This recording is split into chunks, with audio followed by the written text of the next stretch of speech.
जय भोलेनाथ। आप सभी पर भोलेनाथ की कृपा सदा बनी रहे।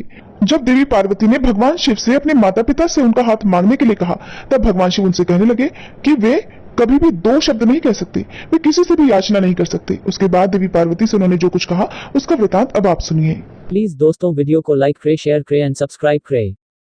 महादेव जी के ऐसा कहने पर भी सती साध्वी कमल लोचना महादेवी शिवा ने उन भगवान शंकर को बारंबार भक्ति भाव से प्रणाम करके कहा। देवी बोली, नाथ, आप तो आत्मा है और मैं प्रकृति, इस विषय में विचार करने की कोई बात ही नहीं है। हम दोनों स्वतंत्र और निर्गुण होते हुए भी भक्तों के अधीन होने के कारण सगुण हो जाते हैं। हे शंभो, हे प्रभु, आपको प्रयत्न पूर्वक मेरी प्रार्थना के अनुसार ही कार्य करना चाहिए। हे शंकर, आप मेरे लिए याचना करें और हिमवान को दाता बनने का सौभाग्य भी प्रदान करें। हे महेश्वर, मैं सदा आपकी भक्ता हूँ, अतः मुझ पर कृपा कीजिए। नाथ, सदा जन्म जन्म मैं ही आपकी पत्नी होती रही हूँ। आप परब्रह्म परमात्मा है, निर्गुण है, प्रकृति से परे है, निर्विकार, निरीह और स्वतंत्र परमेश्वर है। तथापि भक्तों के उद्धार में संलग्न होकर यहाँ सगुण भी हो जाते हैं, स्वात्मा राम होकर भी लीला विहारी बन जाते हैं, क्योंकि आप नाना प्रकार की लीलाएं करने में कुशल हैं। हे महादेव, हे महेश्वर, मैं सब प्रकार से आपको जानती हूँ। हे सर्वज्ञ, अब बहुत कुछ कहने से क्या लाभ, अब मुझ पर दया कीजिए प्रभु। हे नाथ, हे महान प्रभु, आप अद्भुत लीला करके लोक में अपने सुयश का विस्तार कीजिए, जिसे गा गाकर लोग अनायास ही भव सागर से पार हो जाए। श्री ब्रह्मा जी कहते हैं, नारद, ऐसा कहकर गिरिजा ने महेश्वर को बारंबार प्रणाम किया और मस्तक झुकाकर हाथ जोड़े मौन हो गई। उनके ऐसा कहने पर महात्मा महेश्वर ने लोक लीला का अनुसरण करने के लिए वैसा करना स्वीकार कर लिया। देवी पार्वती ने जो कुछ कहा था उसी को प्रसन्नता पूर्वक करने के लिए तत्पर होकर वे हंसने लगे। तदंतर हर्ष से भरे हुए शंभु अंतर्ध्यान हो कैलाश को चले गए। उस समय काली के विरह से उनका चित्त उन्हीं की ओर खिंच गया था। कैलाश पर जाकर परमानंद में निमग्न हुए महेश्वर ने अपने नंदी आदि गणों से वे सारा वृतांत कह सुनाया। वे भैरव आदि सभी गण भी वे सब समाचार सुनकर अत्यंत सुखी हो गए और महान उत्सव करने लगे। नारद, उस समय वहां महान मंगल होने लगा, सबके दुख नष्ट हो गए और रुद्रदेव को भी पूर्ण आनंद प्राप्त हुआ। श्री ब्रह्मा जी कहते हैं, नारद, भगवान शंकर के अपने स्थान को चले जाने पर सखियों सहित देवी पार्वती भी अपने रूप को सफल करके महादेव जी का नाम लेती हुई अपने पिता के घर चली गई। पार्वती जी का आगमन सुनकर मैना और हिमाचल दिव्य रथ पर आरूढ़ होकर हर्ष से विवल होकर उनकी अगवानी के लिए अर्थात उनके सम्मान के लिए, उनके स्वागत के लिए चले। पुरोहित, पुरवासी, अनेकानेक सखियां और अन्य सभी संबंधी भी वहां पहुंचे। पार्वती जी के सारे भाई मैनाक आदि बड़े हर्ष के साथ जय जयकार करते हुए उन्हें घर ले जाने के लिए आ गए। इसी बीच में पार्वती अपने नगर के निकट आ गई। नगर में प्रवेश करते समय शिवा देवी ने अपने माता पिता को देखा, जो कि अत्यंत प्रसन्न और हर्ष से विवलचित होकर दौड़े चले आ रहे थे। उन्हें देखकर हर्ष से भरी हुई काली ने सखियों सहित प्रणाम किया। माता पिता ने पूर्ण रूप से आशीर्वाद देकर पुत्री को अपने सीने से लगा लिया और ओ मेरी बच्ची ऐसा कहकर प्रेम से विवल होकर रोने लगे। फिर अपने घर की दूसरी स्त्रियों और भाभियों ने भी बड़ी प्रसन्नता के साथ प्रेम पूर्वक उन्हें अपनी भुजाओं में भरकर भेंट लिया। देवी, तुमने अपने कुल का उद्धार करने वाले उत्तम कार्य को अच्छी प्रकार सिद्ध किया है। तुम्हारे सदाचरण से तो हम सब लोग भी पवित्र हो गए। ऐसा कहकर सभी लोग हर्ष के साथ पार्वती जी की भूरी भूरी प्रशंसा करते हुए उन्हें प्रणाम करने लगे। लोगों ने चंदन और सुंदर फूलों से शिवा देवी को पूजित किया और फिर उस अवसर पर विमान पर बैठे हुए देवताओं ने भी पार्वती जी को नमस्कार करके उन पर आसमान से ही फूलों की वर्षा करते हुए स्तुति की। हे नारद, उस समय तुम्हें भी एक सुंदर रथ पर बिठाकर ब्राह्मण आदि सभी लोग नगर में ले गए। फिर ब्राह्मण, सखियों और दूसरी स्त्रियों ने बड़े आदर के साथ शिवा का घर के भीतर प्रवेश कराया। स्त्रियों ने उनके ऊपर बहुत सारी वस्तुएं निछावर की। ब्राह्मणों ने आशीर्वाद दिए।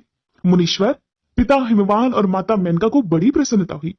उन्होंने अपनी गृहस्थ आश्रम को सफल माना और ये अनुभव किया कि कुपुत्र की अपेक्षा सुपुत्री ही श्रेष्ठ है। इस बात को आप सभी बहुत ध्यान पूर्वक सुनिएगा कि कुपुत्र की जगह एक सुपुत्री ही श्रेष्ठ है। यहाँ पर समाज के लिए भी एक बहुत बड़ा संदेश है कि एक बेटे की चाह में अक्सर लोग अपनी कोख में ही, खासकर परिवार के लोग या उनको जबरदस्ती ही उनकी कोख में बच्चियों की हत्या करवा दी जाती है। तो इसलिए कहा जाता है कि अगर आप पुत्र की चाहत रखते हैं और पुत्र ने आपकी देखभाल नहीं की, जिसके कारण बहुत सारे लोगों को, बहुत सारे बुजुर्गों को इस दयनीय अवस्था में, जब उन्हें अपने परिवार के सहारे की सबसे ज्यादा जरूरत होती है, उस समय उन्हें या तो सड़कों पर भटकने के लिए छोड़ दिया जाता है या फिर वृद्धाश्रम में भेज दिया जाता है। हालांकि सारे बेटे ऐसे नहीं होते हैं, लेकिन फिर भी आजकल आप देखेंगे कि आपके आसपास आपको कुछ ना कुछ लोग ऐसे जरूर मिल जाएंगे जिनकी हालत देखकर आपको खुद भी उन पर दया आएगी।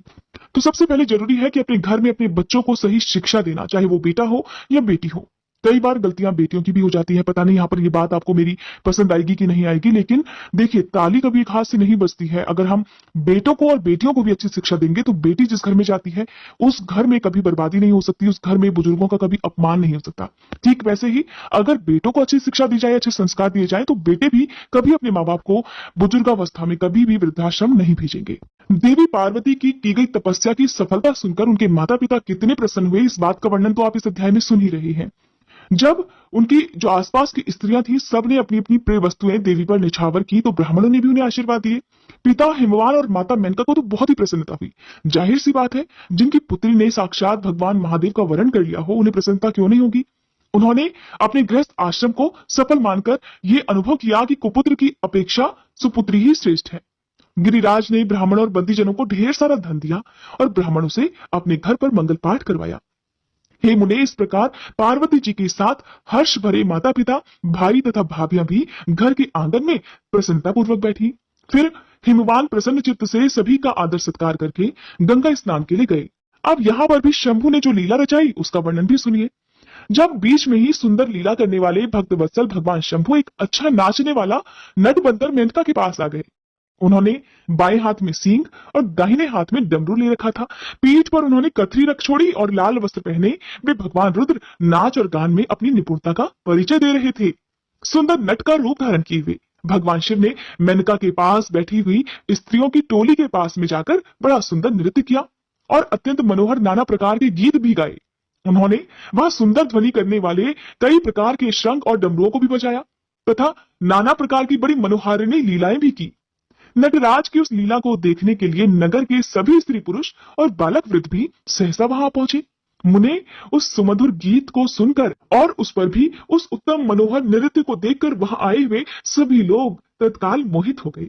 मैना भी मोह गई। उधर देवी पार्वती ने अपने हृदय में भगवान शंकर का साक्षात दर्शन कर लिया। वे त्रिशूल आदि चिन्ह धारण किए अत्यंत सुंदर दिखाई दे रहे थे। उनका सारा अंग विभूति से विभूषित था। वे हड्डियों की माला से अलंकृत थे। उनका मुख सूर्य, चंद्र और अग्नि रूप 3 नेत्रों से उद्भासित था। उन्होंने नाग का यज्ञोपवीत धारण किया था। उनके उस सुरम्य रूप को देखकर दुर्गा प्रेमावेश से मूर्छित हो गई। गौरवर्ण विभूषित दीन बंधु दया सिंधु और सर्वथा मनोहर महेश्वर पार्वती जी से कह रहे थे कि वर मांगो। अपने हृदय में विराजमान महादेव जी को इस रूप में देखकर देवी पार्वती ने उन्हें प्रणाम किया और मन ही मन ये वर भी मांगा कि आप बस मेरे पति हो जाइए प्रभु। प्रीति युक्त हृदय से शिवा को वैसा कल्याणकारी वर देकर वे पुनः अंतर्ध्यान हो गए और वहां पूर्ववत भिक्षा मांगने वाला नट बनकर पहले की तरह उत्तम नृत्य करने लगे। उस समय मैना सोने की थाली में रखे हुए बहुत सारे सुंदर रत्न लेकर उन्हें प्रसन्नता पूर्वक देने के लिए गई। उनका वह ऐश्वर्य देखकर भगवान शिव बड़े ही प्रसन्न हुए। मन में तो बड़े प्रसन्न हुए, परंतु उन्होंने उन रत्नों को स्वीकार नहीं किया। वे भिक्षा में उनकी पुत्री शिवा को ही मांगने लगे। अब आप भी मन में धारणा कीजिए कि कहाँ तो भला भगवान शिव और कहाँ एक साधारण सा नट। मैना अपनी पुत्री का हाथ किसके हाथ में देना चाहती थी? अब भोलेनाथ की लीला तो देखिए। पहले उन्होंने देवी पार्वती की परीक्षा ली, फिर उन्होंने अब उनकी माता मैना की परीक्षा लेना चाहा। जब मैना से उन्होंने उनकी पुत्री का हाथ मांगने की बात की और फिर से वो पहले की तरह सुंदर नृत्य और गान करने को तैयार हुए, तो मैना उस भिक्षुक नट की बात सुनकर बहुत ही क्रोधित हो गई और लगी उसे डांटने फटकारने। उनके मन में तो उसे बाहर निकाल देने की भी इच्छा हुई। इसी बीच में गिरिराज हिमवान गंगा जी से स्नान कर लौट आए। उन्होंने अपने सामने उस नराकार भिक्षुक को आंगन में खड़ा हुआ देखा और मैना के मुख से सारी बातें सुनकर उन्हें भी बड़ा क्रोध हुआ कि ये भला नट हमारी पुत्री से विवाह करना चाहता है। उन्होंने उसी समय अपने सेवकों को आज्ञा दी कि इस नट को यहां से बाहर निकाल दो। मुनिश्रेष्ठ, वे नटराज विशालकाय अग्नि की भांति अपने उत्तम तेज से प्रज्वलित हो रहे थे। उन्हें छूना भी कठिन था। अब ऐसे में उन्हें कोई बाहर तो भला क्या निकाल सकता? कोई उन्हें छू तक नहीं पाया, क्योंकि उन्हें छूना भी बड़ा कठिन था। तात फिर तो नाना प्रकार की लीलाओं में विशारद उन भिक्षु शिरोमणि ने शैलराज को अपना अनंत प्रभाव दिखाना प्रारंभ कर दिया। हिमवान ने देखा कि भिक्षुक ने वहां तत्काल ही भगवान विष्णु का रूप धारण कर लिया है। उनके मस्तक पर किरीट, कानों में कुंडल और शरीर पर पीत वस्त्र शोभा पा रहे हैं। उनकी 4 भुजाएं हैं। हिमवान ने पूजा के समय गदाधारी श्रीहरि को जो जो पुष्प आदि चढ़ाए थे, वे सब उन्होंने उस भिक्षु के शरीर और मस्तक पर देखे। फिर गिरिराज ने उन भिक्षु शिरोमणि को जगत सृष्टा चतुर्मुख ब्रह्मा जी के रूप में देखा, जिनके शरीर का वर्ण लाल था और वे वैदिक सूक्त का पाठ कर रहे थे। फिर शैलराज ने उन कौतुककारी नटराज को एक क्षण में ही जगत के नेत्र रूप सूर्य के आकार में देखा। तात इसके बाद तो वे महान अद्भुत रुद्र के रूप में दिखाई दिए। उनके साथ देवी पार्वती भी थी और वे उत्तम तेज से संपन्न रमणीय रुद्र धीरे धीरे हंस रहे थे। फिर वे केवल तेजोमय रूप में दृष्टिगोचर हुए। उनका वह स्वरूप निराकार, निरंजन, उपाधि शून्य, निरीह और अत्यंत अद्भुत था। इस प्रकार एक क्षण में ही हिमवान ने उनके बहुत सारे रूप देख लिए। इससे उन्हें बड़ा विस्मय हुआ और वे तुरंत ही परमानंद में निमग्न हो गए। फिर सुंदर लीला करने वाले उन भिक्षु शिरोमणि ने हिमवान और मैना से दुर्गा को ही भिक्षा के रूप में मांगा, दूसरी कोई वस्तु ग्रहण ही नहीं की। परंतु शिव जी की माया से मोहित होने के कारण शैलराज ने उनकी उस प्रार्थना को स्वीकार नहीं किया। फिर भिक्षु ने भी कोई वस्तु नहीं ली और वे वहां से अंतर्ध्यान हो गए। तब मैना और शैलराज को उत्तम ज्ञान हुआ और वे सोचने लगे कि भगवान शिव हमें अपनी माया से छलकर अपने स्थान को चले गए। ये विचार कर उन दोनों की भगवान शिव में पराभक्ति हुई, जो महान मोक्ष की प्राप्ति कराने वाली, दिव्य तथा संपूर्ण आनंद प्रदान करने वाली है। इस अध्याय में आपने एक बात का ध्यान जरूर किया होगा कि भगवान शिव ने जब देवी पार्वती को वरदान दिया था और देवी ने जब कहा था कि आप आइए प्रभु और मेरे घर पर आकर मेरे माता पिता से मेरा हाथ मांगिए, उस समय भगवान शिव ने उनसे कहा था कि देवी, मैं कभी किसी के आगे हाथ नहीं फैलाता, जबकि लोग मेरी चाहत रखते हैं। ऐसे में भगवान शिव ने देवी पार्वती की बात की भी लाज रखी और उन्होंने छद्म रूप में आकर देवी के माता पिता से उनका हाथ भी मांग लिया। श्री ब्रह्मा जी कहते हैं, नारद, मैना और हिमवान की भगवान शिव के प्रति उच्च कोटि की अनन्य भक्ति देख इंद्र आदि सभी देवता परस्पर विचार करने लगे। फिर गुरु बृहस्पति और ब्रह्मा जी की सम्मति के अनुसार सभी मुख्य देवताओं ने शिव जी के पास जाकर उनको प्रणाम किया और वे हाथ जोड़कर उनकी स्तुति इस प्रकार करने लगे। हे देव देव, महादेव, हे करुणाकर, हे शंकर जी, हम सब आपकी शरण में आए हैं, कृपा कीजिए। आपको हे प्रभु नमस्कार है। हे स्वामिन, आप भक्त वत्सल होने के कारण सदा भक्तों के कार्य सिद्ध करते हैं, दीनों का उद्धार करने वाले और दया के सिंधु हैं और भक्तों को हर विपत्तियों से मुक्ति दिलाने वाले हैं। इस प्रकार महेश्वर की स्तुति करके देवराज इंद्र सहित संपूर्ण देवताओं ने मैना और हिमवान की अन्य शिव भक्ति के विषय में सारी बातें आदरपूर्वक बताई। देवताओं की वह बात सुनकर महेश्वर ने उनकी प्रार्थना स्वीकार कर ली और हंसते हुए उन्हें आश्वासन देकर विदा किया। तब सभी देवता अपना कार्य सिद्ध हुआ मानकर भगवान सदाशिव की प्रशंसा करते हुए शीघ्र अपने घर को लौटकर प्रसन्नता का अनुभव करने लगे। फिर भक्त वत्सल महेश्वर भगवान शंभु, जो कि माया के स्वामी है, निर्विकार चित्त से शैलराज के यहाँ गए। उस समय गिरिराज हिमवान सभा भवन में अपने बंधु वर्ग से घिरे हुए पार्वती जी सहित प्रसन्नता पूर्वक बैठे हुए थे। इसी अवसर पर वहां सदा शिव ने पदार्पण किया। वे हाथ में दंड, छत्र, शरीर पर दिव्य वस्त्र, ललाट में उज्जवल तिलक और एक हाथ में स्फटिक की माला के साथ गले में शालग्राम धारण किए हुए भक्ति पूर्वक हरि नाम का जप कर रहे थे और देखने में साधु वेशधारी ब्राह्मण जान पड़ते थे। उन्हें अपने दर पर आया हुआ देखकर सपरिवार हिमवान उठकर खड़े हो गए। उन्होंने उन अपूर्व अतिथि देवता को भूतल पर दंड के समान पड़कर भक्ति भाव से साष्टांग प्रणाम किया। देवी पार्वती ब्राह्मण रूपधारी प्राणेश्वर शिव को पहचान गई थी, अतः उन्होंने भी उन्हें मस्तक झुकाया और मन ही मन बड़ी प्रसन्नता के साथ उनकी स्तुति की। आखिरकार उनके भावी वर उनके घर पर जो पधारे थे। ब्राह्मण रूपधारी शिव ने उन सभी को प्रेम पूर्वक आशीर्वाद दिया, किंतु शिवा को सबसे अधिक मनवांछित शुभाशीर्वाद प्रदान किया। शैलाधिराज हिमवान ने बड़े आदर से उन्हें मधुपर्क आदि पूजन सामग्री भेंट की और उस ब्राह्मण ने बड़ी प्रसन्नता के साथ वो सब कुछ ग्रहण किया। फिर गिरिश्रेष्ठ हिमाचल ने उनका कुशल समाचार पूछा। हे मुने, अत्यंत प्रीतिपूर्वक उन द्विजराज की विधिवत पूजा करके शैलराज ने पूछा कि हे महाराज, आप कौन हैं? तब उन ब्राह्मण शिरोमणि ने गिरिराज से शीघ्र ही आदरपूर्वक कहा। वे कहने लगे, गिरिश्रेष्ठ, मैं उत्तम विद्वान वैष्णव ब्राह्मण हूँ और ज्योतिषी की वृत्ति का आश्रय लेकर भूतल पर भ्रमण करता रहता हूँ। मन के समान मेरी गति है। मैं सर्वत्र जाने में समर्थ और गुरु की दी हुई शक्ति से सर्वज्ञ, परोपकारी, शुद्धात्मा, दया सिंधु और विकार नाशक हूँ। मुझे ज्ञात हुआ है कि तुम अपनी इस लक्ष्मी सरी की सुंदर रूप वाली दिव्य सुलक्षणा अपनी पुत्री को एक आश्रय रहित, असंग, कुरूप और गुणहीन वर महादेव के हाथ में देना चाहते हो। वे रुद्र देवता मरघट में वास करते, शरीर में सांप लपेटे रहते और योग साधते फिरते रहते हैं। उनके पास पहनने के लिए एक वस्त्र भी नहीं है, वैसे ही रंग दड़ंग घूमते हैं, आभूषण की जगह सर्प धारण करते हैं और उनके कुल का नाम तक आज तक किसी को ज्ञात नहीं हुआ। वे कुपात्र और कुशील हैं, स्वभावतः विहार से दूर रहते हैं, सारे शरीर में भस्म रमाते हैं, क्रोधी और अविवेकी है और उनकी अवस्था कितनी है ये तक किसी को ज्ञात नहीं। वे अत्यंत कुत्सित जटा का बोझ सदा सिर पर धारण किए रहते हैं। वे भले बुरे सभी को आश्रय देने वाले, भ्रमणशील, नागहारधारी, भिक्षुक, कुमार्ग परायण और हठपूर्वक वैदिक मार्ग का त्याग करने वाले हैं। ऐसे अयोग्य वर को आप अपनी इतनी सुलक्षणा बेटी ब्याहना चाहते हैं? अचल राज, अवश्य ही आपका ये विचार मंगलदायक नहीं है। नारायण कुल में उत्पन्न ज्ञानियों में श्रेष्ठ है गिरिराज, मेरे कथन का मर्म समझो। तुमने जिस पात्र को ढूंढ रखा है वह इस योग्य नहीं है कि उसके हाथ में पार्वती का हाथ दे दिया जाए। शैलराज, तुम ही देखो, उनके एक भी भाई बंधु तक नहीं।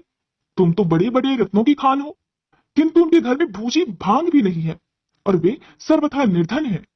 गिरिराज, तुम शीघ्र ही अपने भाई बंधुओं से, मैना देवी से, सभी बेटों से और पंडितों से भी प्रयत्न पूर्वक पूछ लो, किंतु पार्वती से मत पूछना, उनसे कुछ मत पूछना, क्योंकि उन्हें तो शिव के गुणदोष की परख ही नहीं है। श्री ब्रह्मा जी कहते हैं, हे नारद, ऐसा कहकर वे ब्राह्मण देवता जो नाना प्रकार की लीला करने वाले शांत स्वरूप शिव ही थे, शीघ्र खा पीकर आनंद पूर्वक वहां से अपने घर को चल दिए। उनका काम जो हो गया था। अब मैना का कोप भवन में प्रवेश, भगवान शिव का हिमवान के पास सप्त ऋषियों को भेजना तथा हिमवान द्वारा उनका सत्कार, सप्त ऋषियों तथा अरुंधति का और महर्षि वशिष्ठ का मैना और हिमवान को समझाकर पार्वती का विवाह भगवान शिव के साथ करने के लिए कहना। इसका वर्णन अब आप सुनिए। श्री ब्रह्मा जी कहते हैं, ब्राह्मण रूपधारी शिव जी के वचनों का मैना के ऊपर बड़ा प्रभाव पड़ा। वो उनकी बातों में आ गई और उन्होंने फिर दुखी होकर अपने पति गिरिराज से कहा कि हे गिरिराज, इन वैष्णव ब्राह्मण ने शिव जी की जो निंदा की है उसे सुनकर मेरा मन उनकी ओर से बहुत खिन्न और बहुत विरक्त हो गया है। शैलेश्वर, रुद्र के रूप, शील और नाम सभी कुत्सित हैं और मैं अब उन्हें अपनी सुलक्षणा पुत्री कदापि नहीं दूंगी। यदि आप मेरी बात नहीं मानोगे तो मैं निस्संदेह मर जाऊंगी और अभी इस घर को छोड़ दूंगी अथवा विष खा लूंगी। पार्वती के गले में फांसी लगाकर गहन वन में चली जाऊंगी या फिर मैं उसे महासागर में डुबो दूंगी, परंतु अपनी बेटी को रुद्र के गले नहीं मरूंगी। ऐसा कहकर मैना देवी तुरंत कोप भवन में चली गई और अपने हार को फेंक कर रोती हुई धरती पर लौट गई। इधर भगवान शिव को इस बात का पता चल गया। तब उन्होंने अरुंधति सहित सप्त ऋषियों को बुलाया और मैना के पास जाकर उन्हें समझाने की आज्ञा दी। शिव जी का आदेश प्राप्त कर भगवान शिव को नमस्कार कर वे दिव्य ऋषि आकाश मार्ग से उस स्थान को चल दिए जहां हिमवान की नगरी थी। उस दिव्य पुरी को देखकर उन सप्त ऋषियों को बड़ा विस्मय हुआ। वे हिमाचल पुरी की परस्पर प्रशंसा करते हुए सभी ऐश्वर्यों से भरे पूरे हिमवान के घर जा पहुंचे। उन सूर्य तुल्य तेजस्वी सातों ऋषियों को दूर से ही आकाश के रास्ते आते देख हिमवान को भी बड़ा विस्मय हुआ। वे बोले, ये 7 सूर्य तुल्य तेजस्वी मुनि मेरे पास आ रहे हैं, मुझे प्रयत्न पूर्वक इस समय की पूजा अवश्य करनी चाहिए। सबको सुख देने वाले हम गृहस्थ लोग धन्य हैं जिनके घर पर ऐसे महात्मा पदार्पण किया करते हैं। श्री ब्रह्मा जी कहने लगे। इसी समय वे मुनि आकाश से उतरकर पृथ्वी पर आकर खड़े हो गए। उन्हें सामने देख हिमवान बड़े आदर के साथ आगे बढ़े और हाथ जोड़ मस्तक झुकाकर उन सप्तऋषियों को प्रणाम करने के बाद उन्होंने बड़े सम्मान के साथ उन सब की पूजा की और उन्हें आगे करके कहने लगे कि मेरा गृहश्रम आज धन्य हो गया। ऐसा कहकर उन्हें बैठने के लिए भक्ति पूर्वक आसन लाकर दिया। जब वे सभी आसनों पर विराजमान हो गए तब उनकी आज्ञा लेकर हिमवान भी बैठे और वहां उन ज्योतिर्मय महर्षियों से इस प्रकार कहने लगे, आज मैं धन्य हो गया हूँ, कृतकृत्य हो गया हूँ, मेरा जीवन सफल हो गया है। मैं लोक में बहुत से तीर्थों की भांति दर्शनी बन गया, क्योंकि आप जैसे विष्णु रूपी महात्मा यहाँ पधारे हैं। आप लोग पूर्ण काम हैं।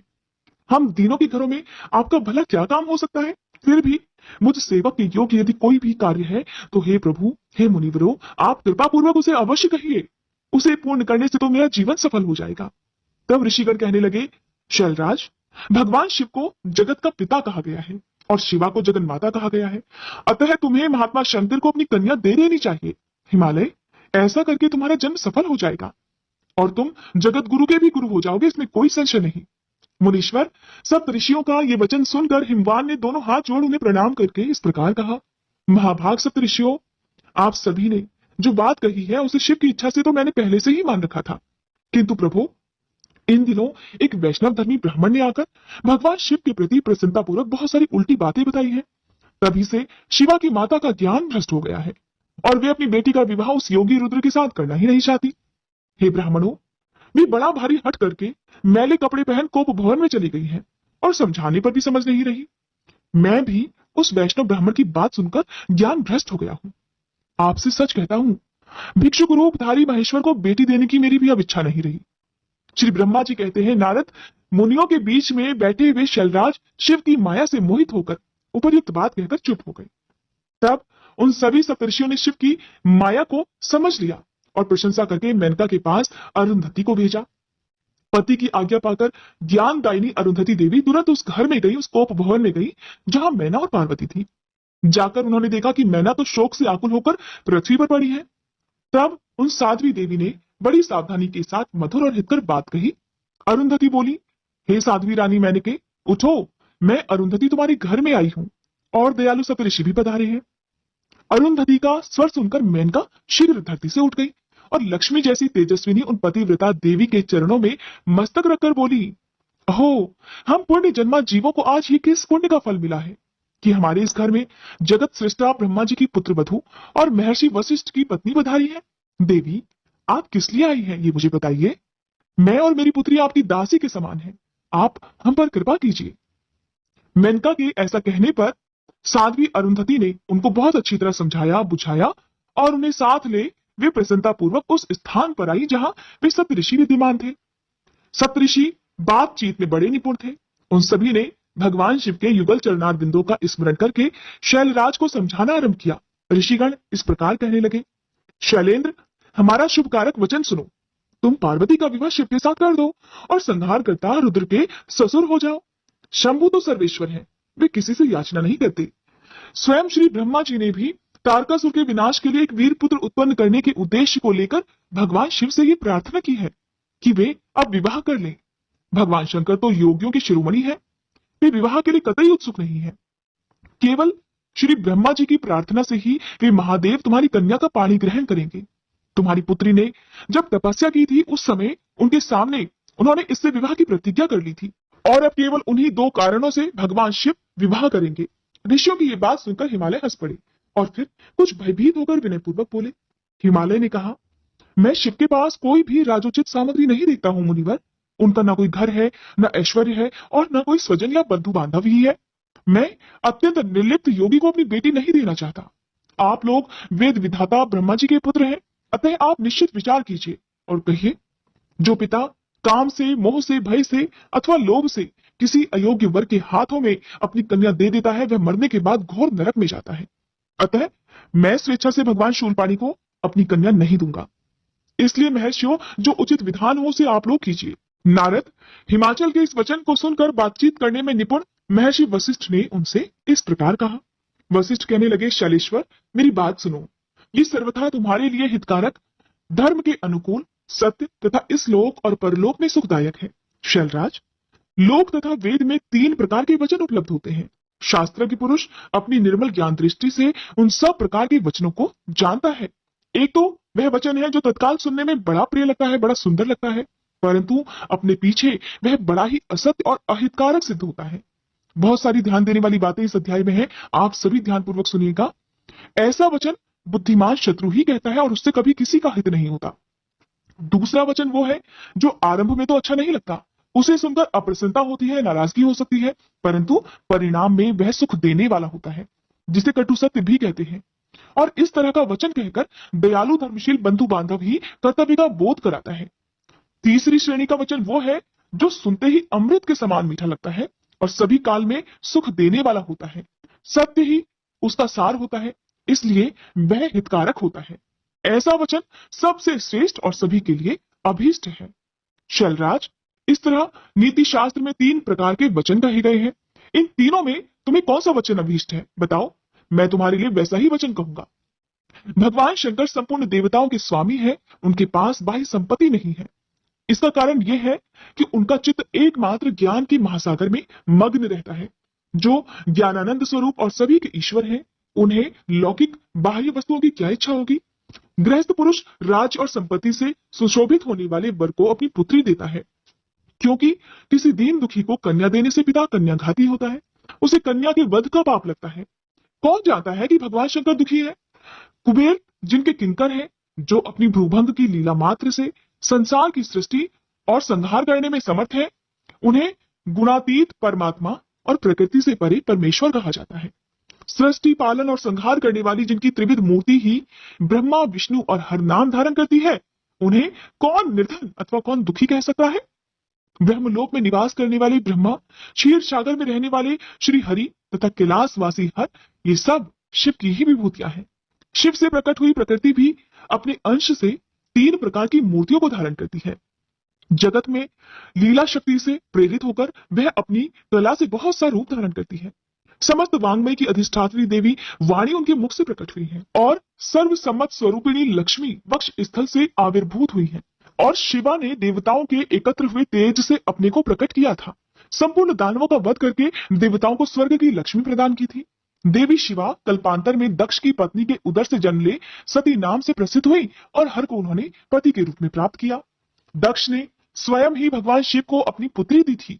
सती ने पति की निंदा सुनकर योग बल से अपने शरीर को त्याग दिया था। वे ही सती अब तुम्हारे घर में पैदा हुई है। शैलराज, वे शिवा जन्म जन्म में शिव की ही पत्नी होती है।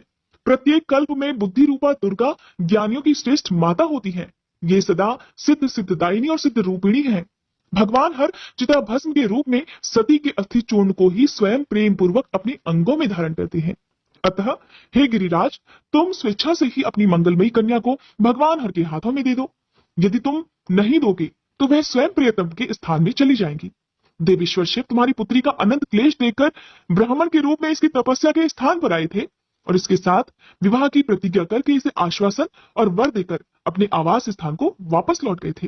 हे गिरे, पार्वती की प्रार्थना से ही शंभु ने तुम्हारे पास आकर इसके लिए याचना की और तुम दोनों ने शिव भक्ति में मन लगाकर उनकी उस याचना को स्वीकार भी कर लिया था। गिरीश्वर, बताओ फिर किस कारण से तुम्हारी बुद्धि विपरीत हो गई? भगवान शिव ने देवताओं की प्रार्थना से प्रभावित होकर हम सब ऋषियों को और अरुंधति देवी को भी तुम्हारे पास भेजा है। हम तुम्हें यही शिक्षा देते हैं कि पार्वती को रुद्र के हाथों में दे दो। हे गिरे, ऐसा करने पर तुम्हें महान आनंद प्राप्त होगा। शैलेंद्र, यदि तुम स्वेच्छा से अपनी बेटी शिवा को शिव के हाथों में नहीं दोगे तो भावी के बल से इन दोनों का विवाह हो जाएगा। तात, भगवान शंकर ने तपस्या में लगी हुई पार्वती को ऐसा ही वर दिया। भगवान की हुई प्रतिज्ञा कभी पलट नहीं सकती। गिरिराज, ईश्वर के वश में रहने वाले समस्त साधु पुरुषों की भी प्रतिज्ञा का संसार में किसी के द्वारा उल्लंघन होना कठिन है। फिर साक्षात ईश्वर की प्रतिज्ञा के लिए तो कहना ही क्या है। फिर भोलेनाथ ने देवी पार्वती के पिता हिमवान और मैना की अन्य जो भी परीक्षा ली, उनका वृतांत आप इससे आगे की कथा अगले भाग में सुनिएगा। भाग नंबर 19 कल सुबह 6 बजे अपलोड हो जाएगा। और दोस्तों, वीडियो को सपोर्ट करना, लाइक, शेयर और सब्सक्राइब करना प्लीज दोस्तों।